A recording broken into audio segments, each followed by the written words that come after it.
Nauutal na tanong ni Lu Sheng na may galit, ano? Bumagsak na ang linya? Sigurado ka ba? Agad na nagpakawala ng purpling espiritual na enerhiya si Lu Sheng para maramdaman ang lahat sa kanyang paligid. Sa susunod na sandali, naramdaman ng lalaki sa harapan ni Lu Sheng ang isang di nakikitang alon na lumalabas mula kay Lu Sheng. Ang alon na ito ay nagdulot sa kanya ng pakiramdam na humaharap sa isang bagyo. Ang buo niyang katawan ay halos nabutas. Lalong natakot siya. O Diyos ko, ito ang espiritual na enerhiya ng General. Para itong kayang tumagos sa aking kaluluwa. Hindi nagpigil si Lu Sheng at inilabas ang kanyang espiritual na enerhiya. Patuloy na tumataas at kumakalat ang kanyang isip. Pagkalipas ng ilang sandali, binawi ni Lu Sheng ang kanyang pagsisiyasat at may kaunting pag-aalala sa kanyang mata. Tinitigan ni Lu Sheng ang mata ng lalaki at nagtanong, alam ba ng military ang balita na bumagsak ang linya? Walang reinforcements na dumating. Tumingin ang lalaki kay Lu Sheng at nagpawis ng malamig. Matagal na naming iniulat ito sa military. Sinabi ng military na may reinforcements at sinabihan kaming maghintay, ngunit nang tuluyang bumagsak ang linya, ang dumating ay ang utos para umatras. Kung ganun, bakit hindi kayo umatras? Yumuko ang lalaki at nanahimik ng ilang sandali bago sumagot, hindi umalis ang general namin at namatay. Kaya hindi rin kami alis. Naisip namin na bago kami mamatay, mas maganda kung makakapatay kami ng karagdagang kakaibang hayop. Wala nang mahalaga kung saan kami mamatay, basta mamamatay kami kasama ang general namin. Bahagyang natahimik si Lu Sheng at pagkatapos ay nagtanong, ano ang magiging resulta kapag bumagsak ang linya na ito? Yumuko ang lalaki ng malungkot at sumagot, maapektuhan ang magkabilang panig ng linya. Kung hindi natin maprotektahan at malilinis ang mga lugar, maaaring kumalat ito sa mga ligtas na zona. Nag-isip ang lalaki at gumamit ng ilang simpleng pangungusap para buod ito. Sa madaling salita, maraming mamamatay. Nagulat si Lu Sheng nang marinig niya ito. Tumango si Lu Sheng. Naiintindihan ko. Pagkatapos, malamig na tumalikod ang binata at nagpatuloy sa paglalakad papunta sa kanluran. Hindi siya naglakad ng mabilis o mabagal, ngunit ang kanyang bilis ay napakabilis. Nang makita niyang malapit nang mawala ang likod ni Lu Sheng, naalala ng lalaki ang isang bagay at nag-aalalang sumigaw, General, ang lugar na iyon ay ang war zone na may napakaraming mababangis na kakaibang hayop. Alam ko. Ang boses ni Lu Sheng ay narinig mula sa malayo, nadala ang kanyang pagiging kalmado mula simula hanggang katapusan. Pupunta ako roon para makita kung may maisasalba pa ako. Agad na natigilan ang lalaki na nagdududa kung mali ba ang narinig niya. Nakanganga ang lalaki sa hindi makapaniwalang ekspresyon. Magliligtas? Nag-iisa lang siya. Sa isang iglap, nawala na si Lu Sheng. Naglakad si Lu Sheng na parang hangin, na parang malaking ibon na lumilipad sa pagitan ng mga lungsod. Pagkatapos na masira ang kanyang espiritual na enerhiya sa level 7, sinubukan ni Lu Sheng na lumipad ng ganap gamit ang kanyang espiritual na enerhiya. Bilang resulta, nagawa niya ito, ngunit mas mabagal ang bilis kumpara sa pagtakbo sa lupa. Sa ilang partikular na sitwasyon, napakakinabang nito. Halimbawa, pagtalon mula sa eroplano nang hindi gumagamit ng parachute. Habang dumadaan sa mga guho ng lungsod, papalapit si Lu Sheng sa paligid. Unti-unti itong naging maingay. Mga sigaw ng kakaibang hayop, putok ng machine gun, mga pagsabog ng bala, halo-halong galit, sigaw at baliw na pagtawa. Huminto si Lu Sheng sa itaas ng mataas na gusali sa gilid ng lungsod. Tumingin siya sa senaryo sa ibaba at walang nakaligtaan. Maraming armored na sasakyan, tank, at iba pang inabandunang sasakyan ang nakasalansan para bumuo ng mahabang linya na 4-5 metro ang taas na nakapaligid sa gilid ng lungsod. Ipinapaalala ng tanawin na ito kay Lu Sheng ang ilang laro at pelikula na may tema ng apokalipse na nilalaro niya noong nakaraan. Ang linya sa harapan. Sa kasamaang palad, punit na ang military line na ito. Nagulat si Lu Sheng sa senaryo sa harapan niya. Ang mga kakaibang hayop ay parang tubig na bumubulwak mula sa kuwebang malayo. Makikita na hindi lang isa ang kakaibang hayop na level 7 na nagkukumpulan sa battlefield. Ang dahilan kung bakit hindi pa tuluyang nakapasok ang grupo ng mga kakaibang hayop sa mga guho ng lungsod ay dahil may apoy pa ring nagliliyab sa linya. Nang makita ang sobrang laking kakaibang hayop at maraming kakaibang hayop sa likod, nagulat at napabulalas ang binata, ang dami nila. Pagkatapos ng pagtingin sandali, naintindihan ni Lu Sheng ang pangkalahatang sitwasyon. Direkta siyang tumalon mula sa bubong. Walang oras si Lu Sheng para mag-isip. Magliligtas siya hanggat kaya niya. Katulad ng sinabi niya sa lalaki kanina, susubukan niyang magligtas hanggat maaari. Ang kondisyon para kay Lu Sheng para iligtas ay kailangan niyang makatakas anumang oras. Parang may nakatira pa rito. Tignan natin kung may maisasalba pa ako. Sa gitna ng linya, may maliit na battle fortress na gawa sa pinaghalong simento at high-strength alloy materials. Sa loob ng fortress, may 4 o 5 taong lumalaban. Isa sa mga sundalo ang galit na sumigaw, "Putya! Bakit mas dumarami sila habang pinapatay namin sila?" Tanong ng sugatang tao na nawala ng kanyang kaliwang braso sa matandang lalaki na may suot na salamin, patay na ang general. "Anong gagawin natin ngayon?" Sumagot ang matandang lalaki, "Ano pa bang magagawa natin?" Walang tigil na nagpapaputok ang lahat. Patuloy na sinabi ng matandang lalaki, "Siyempre, magpapatuloy tayo sa pagpatay. Mas marami tayong mapatay, mas mabuti. Natulungan ko na ang general na kumita ng sapat. Ang susunod ay magiging kasama natin sila." Patuloy na naghagis ng granada ang matandang lalaki at tumawa, "Haha." Tumawa ang malakas na lalaki sa malapit, "Haha." Kumuha siya ng sigarilyo at inilagay ito sa mainit na baril at sinindihan. Humitit siya ng malalim at pagkatapos ay pinalitan ang baril at nagpatuloy sa pagpapaputok. "Tama. Mas marami tayong mapatay, mas makikinabang tayo. Pag naubos ko na ang mga bala, makikipaglaban ako sa mga kakaibang hayop na yan."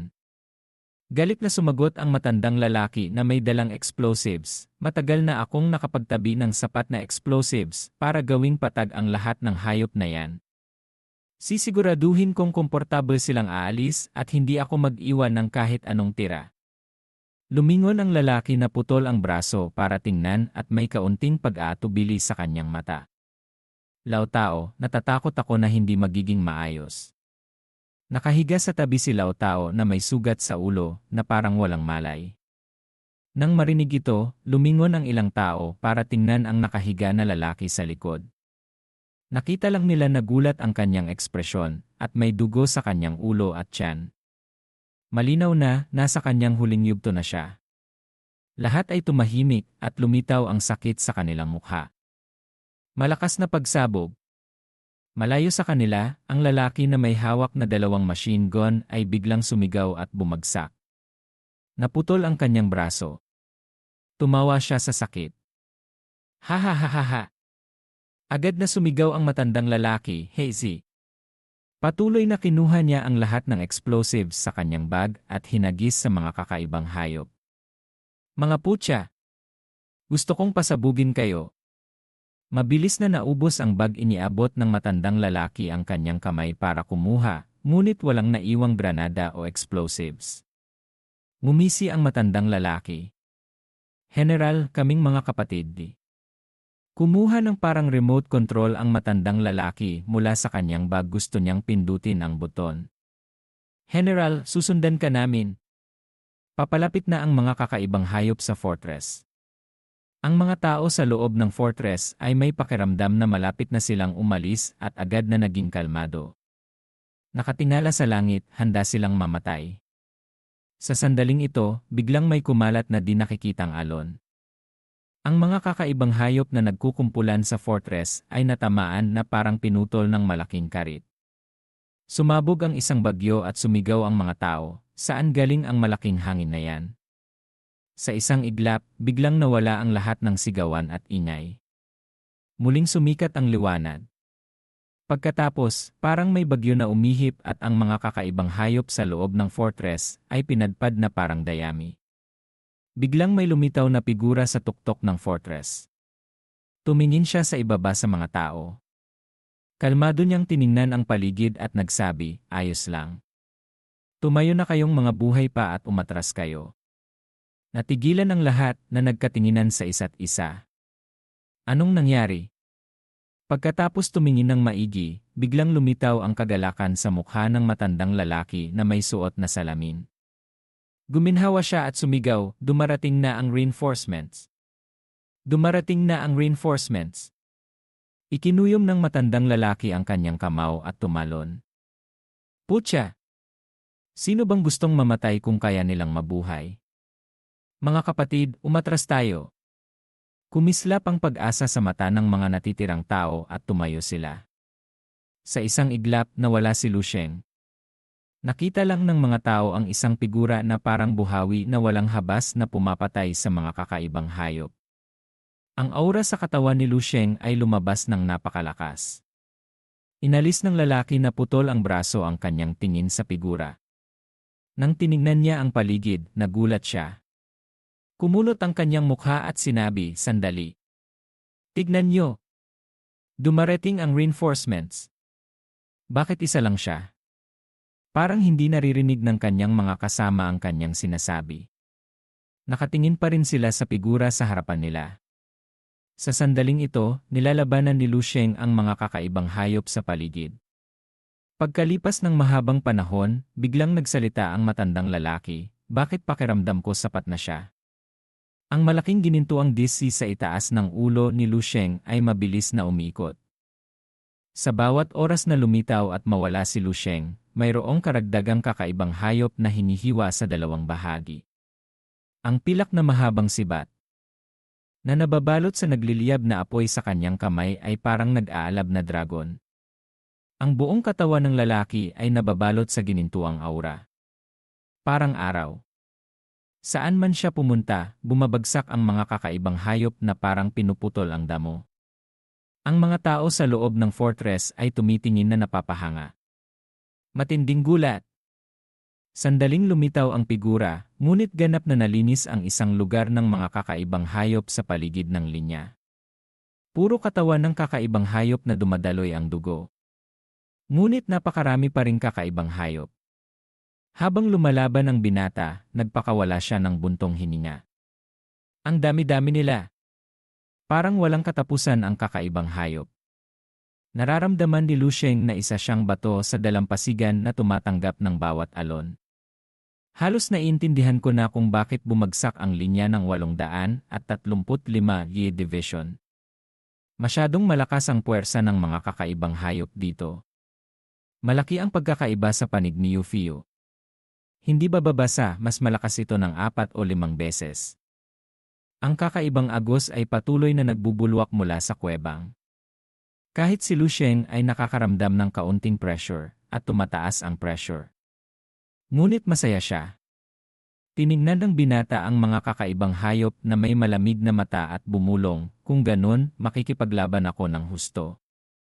Habang may espasyo sa grupo ng kakaibang hayop, dahan-dahang nagalaw si Lu Sheng.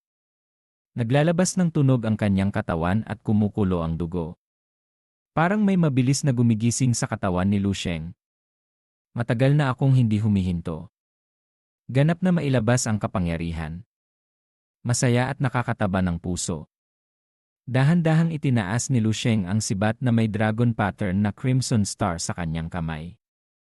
Ang yelo ay lumalabas mula sa ilalim ng kanyang paa at kumakalat.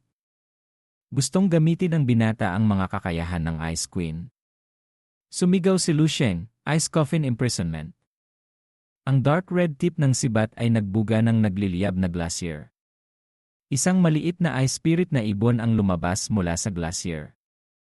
Ikinakalat nito ang ice-bone wings na tulad ng karit, ngunit mayroong pula na apoy na naglalagablab sa asul na yelo na pakpak. Hindi pa ginamit ni Lu Sheng ang Ice Coffin Imprisonment, sa katotohanan, ngunit pagkatapos niyang formal na gamitin ang kanyang death move, naging mas malakas ang ice spirit na ibon. Nag-flash at nawala ang anino.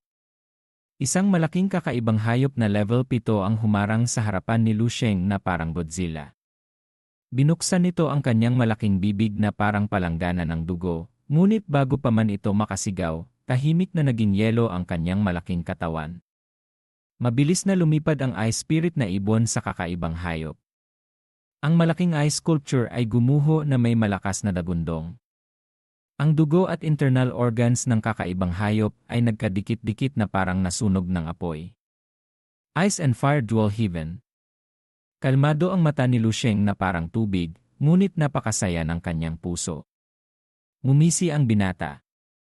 Matagal na siyang nakapasok sa ika-2 ni layer ng on-moving meditation technique. Ang nagpasaya sa kanya ay ang ika-2 ni layer ng on-moving meditation technique ay may malaking amplification sa elemental control na hindi ganoon kaliit gaya ng kanyang naisip noong una.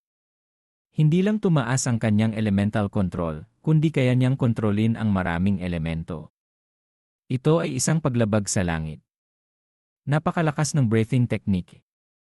Ang saya-saya. Habang mas nauunawaan ni Lu Sheng ang technique, mas nararamdaman niya ang misteryo sa loob nito. Ice, fire, wind, earth, lightning, iba't ibang elemental power ang nagpalipat-lipat sa kamay ni Lu Sheng na nagpapahirap sa mga kakaibang hayop hanggang kamatayan. Pumasok si Lu Sheng sa isang estado ng pagkalimot. Nararamdaman lang niya na sa kanyang isip, ang iba't ibang emosyon tulad ng inspirasyon at banggaan ay patuloy na lumalabas. Hindi kakaunti ang elemental control na naintindihan niya, ngunit napakakaunting beses niya itong ginamit. Maliban sa wind breathing technique at fire breathing technique, ang iba pang mga elemento ay madalas na nakalagay sa sulok at bihirang gamitin ni Lu Sheng. Ngayon alam na ni Lu Sheng kung gaano kalakas ang elemental control na ipinapares sa malalakas na martial arts sa battlefield. Sumigaw ang binata, breath of metal, breath of fire. Sa malamig na mata, mariing tumapak si Lu Sheng sa lupa at lumipad. Breath of earth, breath of wind. Sunod-sunod na mga epekto ng mga elemento ang pumalibot kay Lu Sheng at ang momentum ay lumalakas. Ang binata na ito ay parang isang diablo. Mahigpit na winagayway ang sibat na may dragon pattern na crimson star. Sumigaw si Lu Sheng, mga hamak na aso, layas kayong lahat. Lumayas kayong lahat para sa akin. Ang sibat ay bumagsak ng mariin. Boom! Boom! Boom! Ang kulog at bagyo ay bumalot sa lupa na parang sinisira ito.